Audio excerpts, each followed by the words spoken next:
दोस्तों, आज की कहानी है गीता ने कलंकित पति के राज को छुपाकर बेटे का किया शादी। जब बहू को पता चला सच्चाई तो बहू ने उठाया कदम। कहानी अगर पसंद आए तो वीडियो को लाइक और सब्सक्राइब जरूर करना। हरिलाल ने अपने दोस्त राजेश और उसकी पत्नी दीपा को उनकी बेटी अंशु के शादी के लिए विनय से मिलवाया। दोनों को विनय अच्छा लगा। वह रेलवे वर्कशॉप में सहायक इंजीनियर था। परिवार में सिर्फ विनय की मां थी जो एक कॉलेज में पढ़ाती थी और अंशु भी एक कॉलेज में पढ़ाती थी। लेकिन अंशु को शादी करने से पहले एक पहली शर्त यही थी कि उसे नौकरी छोड़ने के लिए नहीं कहा जाए। स्वयं नौकरी करती सास को बहू की नौकरी से एतराज नहीं होगी। यह सब सोचकर राजेश ने हरिलाल से विनय और उसकी मां को रिश्ते के लिए अपने घर लाने को कहा। अगले रविवार को हरिलाल, अपनी पत्नी तृप्ता, दोनों बच्चे कपिल, मोना और विनय व उसकी मां गीता के साथ राजेश के घर पहुंच गए। मामा, चाचा, मौसा और फूआ वगैरह सब है, लेकिन उत्तर प्रदेश में हैदराबाद आने के बाद उनसे संपर्क नहीं रहा। यह सच कहूँ तो पापा के रहते जिन रिश्तेदारों से हमारी सरकारी कोठी भरी रहती थी, पापा के जाते ही वही रिश्तेदार हम बेसहारा माँ बेटों से कन्नी काटने लगे थे। विनय ने अन्य रिश्तेदारों के बारे में पूछने पर बताया, इसलिए मैं माँ को लेकर हैदराबाद चला आया और यहाँ के परिवेश में हम एक दूसरे के साथ पूर्णतः संतुष्ट हैं। विनय की शादी हो जाए तो मेरा परिवार भरा पूरा हो जाएगा।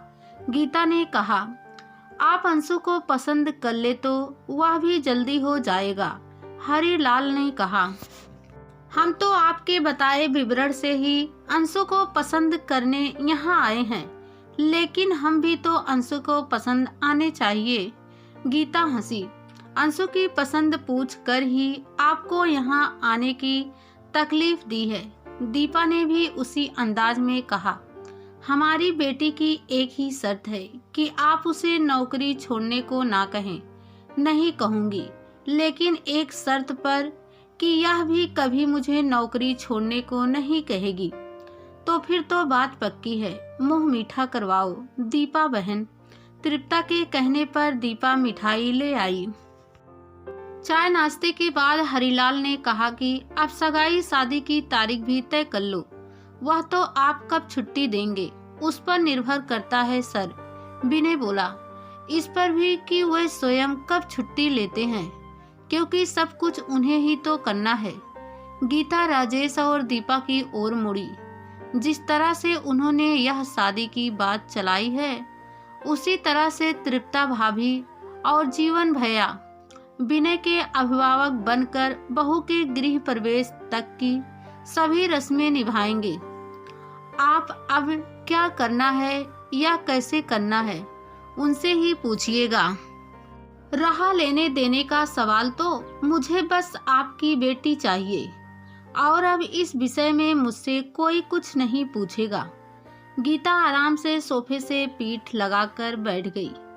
पूछेंगे कैसे? नहीं गीता जी, शादी में आने वाले रिश्तेदारों के बारे में तो बताना ही होगा। दीपा ने प्रतिवाद किया, शादी में रौनक तो उन लोगों के आने से ही आएगी। रौनक की फिक्र मत कीजिए, विनय बोला। मेरे बहुत दोस्त और सहकर्मी हैं। ज़्यादा हंगामा चाहिए तो मम्मी के छात्र छात्राएं हैं। मेरे छात्र छात्राओं की क्या ज़रूरत है? गीता हंसी। अंशु के ननद देवर हैं ना, मोना और कपिल, अपने दोस्त सहेलियों के साथ धूम मचाने को। शादी बहुत धूमधाम और हंसी खुशी से हो गई। अंशु विनय के साथ बेहद खुश थी। गीता से भी उसे कोई शिकायत नहीं थी।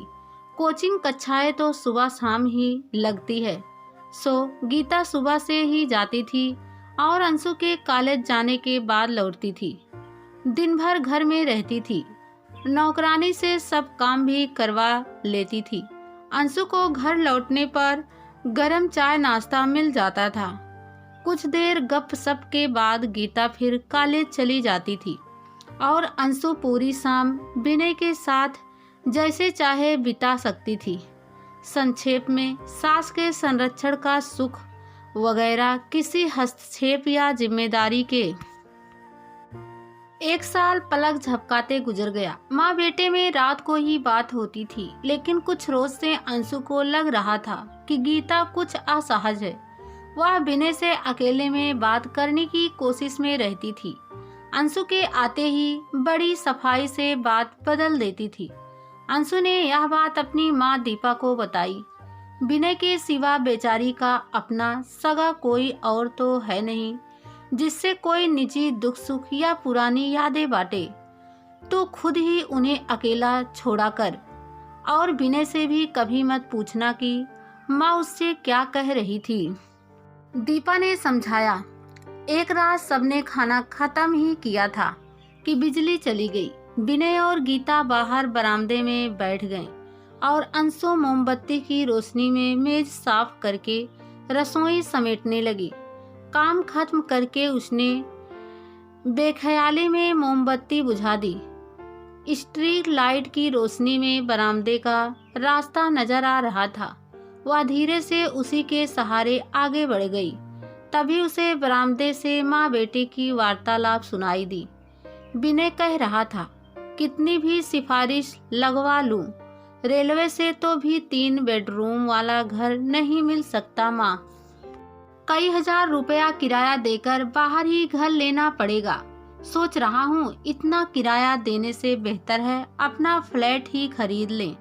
गाड़ी के बजाय मकान के लिए ऋण ले लेता हूँ। उस सब में समय लगेगा विनय।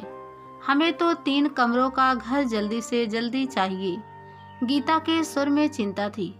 किराए की फिक्र मत कर, जितना भी होगा मैं देने को तैयार हूँ। तू बस इतना देख कि गेस्ट रूम तुम्हारे व मेरे कमरे से अलग हो। अंशु चौंक पड़ी। रेलवे की ओर से उन्हें 2 बेडरूम का कॉटेज नुमा घर मिला हुआ था। सामने छोटा सा लॉन था, पीछे किचन, गार्डन और ऊपर खुली छत भी थी। नौकरानी भी पास के बंगले के आउट हाउस में रहती थी। सो देर सवेर जब बुलाओ वह आ जाती थी। ये सब छोड़कर किराए के आधुनिक दरबीनुमा फ्लैट में जाने की क्या जरूरत आ पड़ी थी। अपने 3 सदस्यों के परिवार के लिए तो यह घर काफ़ी है। तो फिर क्या कोई मेहमान आ रहा है? मगर कौन? हड़बड़ाओ मत माँ। बराबर वाले घर में विधुर चौधरी जी बेटे के साथ रहते हैं और बेटा अगले महीने विदेश जा रहा है। वह खुशी से हमें एक कमरा दे देंगे। आप अब इस बारे में ना तो फिक्र करो और ना ही बात। विनय ने कहा और पुकारा, तुम अंधेरे और गर्मी में अंदर क्या कर रही हो अंशु? हाँ बेटी, यहाँ आकर बैठ, बड़ी अच्छी हवा चल रही है। गीता भी बोली। ऐसे वचन इसका मतलब था कि माँ ने भी बात खत्म कर दी है। अब पूछने पर भी कोई कुछ नहीं बताएगा। और वैसे भी विनय ने फिलहाल तो मकान बदलना टाल ही दिया था। जयपुर में होने वाली अंतर्राष्ट्रीय बैडमिंटन प्रतियोगिता में अंशु के कॉलेज की टीम चुनी गई थी। अपने समय में अंशु भी राज्य स्तर की खिलाड़ी रह चुकी थी और अभी भी छात्राओं के साथ अक्सर बैडमिंटन खेलती थी। प्रिंसिपल और छात्राएं चाहती थी कि अंशु भी टीम के साथ जयपुर जाए। अंशु ने विनय और गीता से पूछा। दोनों ने सहर्ष अनुमति दे दी। लौटने वाले रोज उन सब की ट्रेन रात की थी। लड़कियां जयपुर घूमना और खरीदारी करना चाहती थी। आयोजकों ने उनके लिए एक प्राइवेट टैक्सी की व्यवस्था करवा दी। ड्राइवर राम सेवक अधेड़ उम्र का संभ्राता व्यक्ति था। उसने बड़ी अच्छी तरह से लड़कियों को दर्शनीय स्थल दिखाए। दिन भर घूमने के बाद अंशु थक गई थी। सो मिर्जा इस्माइल रोड पहुंचने पर उसने कहा कि वह शॉपिंग के बजाय गाड़ी में आराम करना चाहेगी। इतनी गर्मी में हम आपको अकेले नहीं छोड़ेंगे मैडम, लड़कियों ने कहा। मैं हूं ना मैडम के पास, गाड़ी में एसी भी चलता रहेगा। राम सेवक ने कहा, आप लोग इत्मीनान से जाकर खरीदारी कर लो, धन्यवाद। भैया जी, नाम और बोलचाल से तो आप उत्तर भारत के लगते हैं, यहाँ कैसे आ गए? अंशु ने पूछा। राम सेवक ने आह भरी। अब क्या बताएं मैडम, हालात ही कुछ ऐसे हो गए कि रोटी रोजी के लिए घर से दूर आना पड़ गया। क्यों, ऐसा क्या हो गया? अपने घर में सभी पढ़े लिखे और सरकारी नौकरी में हैं। हमें ना पढ़ना पसंद था ना नौकरी करना। गाड़ी चलाने का बहुत शौक था, सो बाबूजी ने हमें टैक्सी दिलवा दी। हम भी सबके मुकाबले में कमा खा रहे थे कि हमारे बड़के भैया ने गड़बड़ कर दी। वे थे तो सरकारी अफसर, मगर शबाब और शराब के शौकीन। एक रोज नशे की हालत में एक मातहत की बीवी पर हाथ डाल दिए और पकड़े गए। जीजा जी के रसूख से किसी तरह छूट गए। भाभी के चिरौरी करने और बेटे के भविष्य का हवाला देने से कुछ साल तो संभल कर रहे, लेकिन बेटे को रेलवे में नौकरी मिलते ही फिर पुराने रंग ढंग चालू कर दिए और एक नेता की चहेती के साथ मुंह काला करते हुए पकड़े गए। नेता की चहेती थी, सो मामला तूल पकड़ गया और 7 साल की जेल हो गई। परिवार की इतनी बदनामी हुई कि लोग मेरी टैक्सी में बैठने से भी डरने लगे। टैक्सी का धंधा तो शहर के होटल और अन्य संस्थाओं से जुड़ने पर ही चलता है, सो उनके नकारे जाने पर यहाँ आ गया। मुझे ही नहीं, भाभी और उनके बेटे को भी अपना शहर छोड़कर दूर जाना पड़ा। अंशु की दिलचस्पी थोड़ी बढ़ी। दूर कहाँ, हैदराबाद। वहाँ रेलवे में इंजीनियर है हमारा भतीजा, लेकिन हमारे ताल्लुकात नहीं है अब उनसे। उसने मायूसी से कहा, ऐसा क्यों? परिवार वाले उनसे कन्नी काटने लगे थे। माँ बेटे खुददार थे, सो सबसे दूर चले गए। अब तो भैया की सजा की अवधि भी खत्म होने वाली है। तब शायद वह लोग झांसी आए। तभी लड़कियां शॉपिंग करके आ गई और ड्राइवर चुप हो गया। अंशु ने जितना भी सुना था उससे साफ जाहिर था कि वह किसकी बात कर रहा था और क्यों। गीता बड़ा मकान लेने के लिए व्याकुल थी। बेचारी पति को ना नकारना चाहती थी और ना ही उसके साथ रहना। विनय सदा की तरह माँ की भावनाओं का ध्यान रख रहा था, लेकिन अंशु की भावनाओं का क्या? परिवार का यह कलुषित सत्य तो उन्हें शादी से पहले ही बताना चाहिए था। शादी के बाद भी यह कहने वाला विनय की पति पत्नी तो एक दूसरे के लिए खुली किताब होते हैं, कितना बड़ा झूठा था। झूठ की नींव पर टिकी शादी कितने रोज टिक सकेगी? माँ बेटे के व्यवहार से तो लग रहा था कि वे उस बदचलन सजा याफ्ता व्यक्ति को स्वीकार करने वाले थे। भले ही दूर रखें, देर सवेर तो उससे भी वास्ता बढ़ेगा ही। फिर उसकी असमत का क्या होगा? अंशु सोचकर ही सिहर उठी। सिर दर्द के बहाने वह पूरे रास्ते चुप रही और फिर अपने कमरे में जाकर फूट फूट कर रो पड़ी। उसे समझ नहीं आ रहा था कि वह क्या करे। खैर, किसी तरह लंबा सफर तय करके घर पहुंची। शुक्र है तुम आ गई, जिया ही नहीं जा रहा था तुम्हारे बगैर, विनय ने विहल स्वर में कहा। अब तो मेरे बगैर ही जीना पड़ेगा, क्योंकि मैं तुम्हें हमेशा के लिए छोड़कर जा रही हूँ। अंशु ने अलमारी में से अपने कपड़े निकालते हुए कहा। मगर क्यों? जयपुर में पुराना प्रेमी मिल गया क्या? विनय ने चुहल की। प्रेमी तो नहीं, हाँ चचिया ससुर राम सेवक जरूर मिले थे।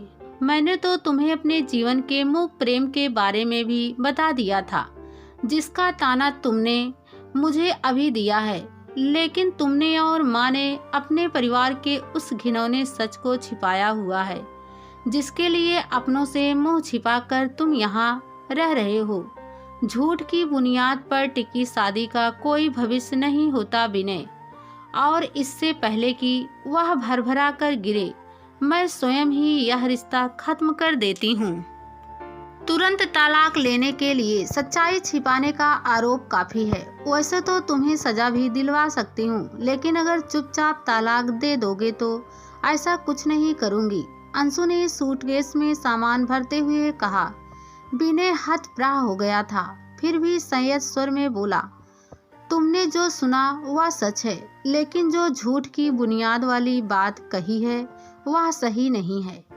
इस शहर में किसी ने कभी भी हमसे पापा के बारे में नहीं पूछा, तो हम स्वयं आगे बढ़कर क्यों बताते। तुमने देखा होगा शादी के मंडप में दिवंगत माता पिता की तस्वीर रखी जाती है।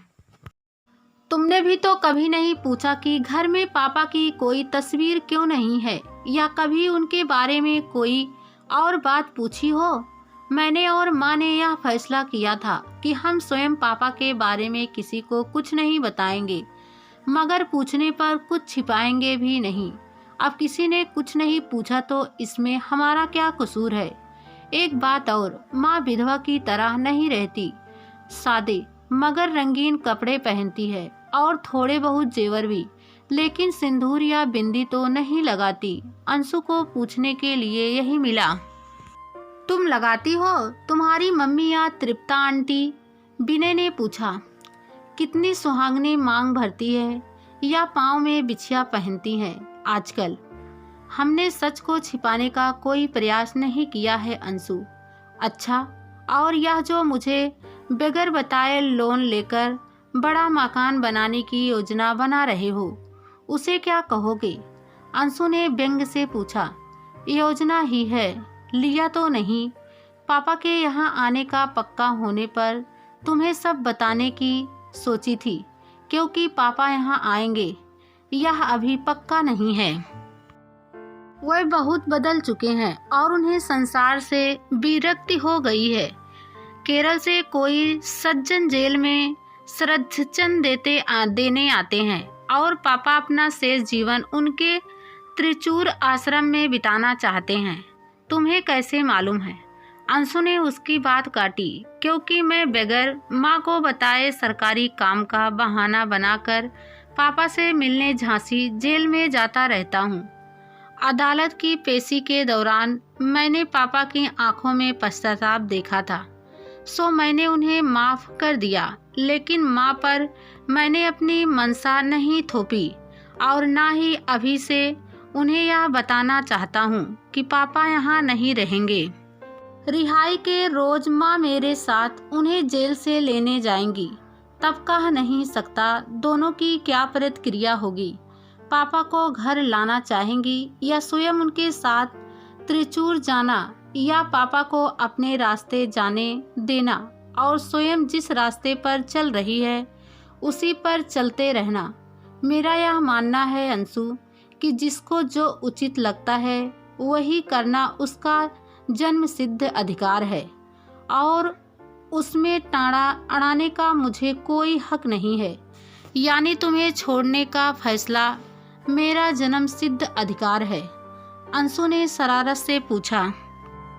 बशर्ते कि तुम यह सिद्ध कर सको कि तुमसे झूठ बोलकर तुम्हें धोखा दिया गया या नुकसान पहुंचाया गया। वह तो सिद्ध नहीं कर सकती। अंशु ने कपड़े आलमारी में वापस रखते हुए कहा। क्योंकि झूठ तो तुमने कभी बोला नहीं। बगैर कभी कुछ पूछे मैं ही अपने सोचे झूठ को सच समझती रही।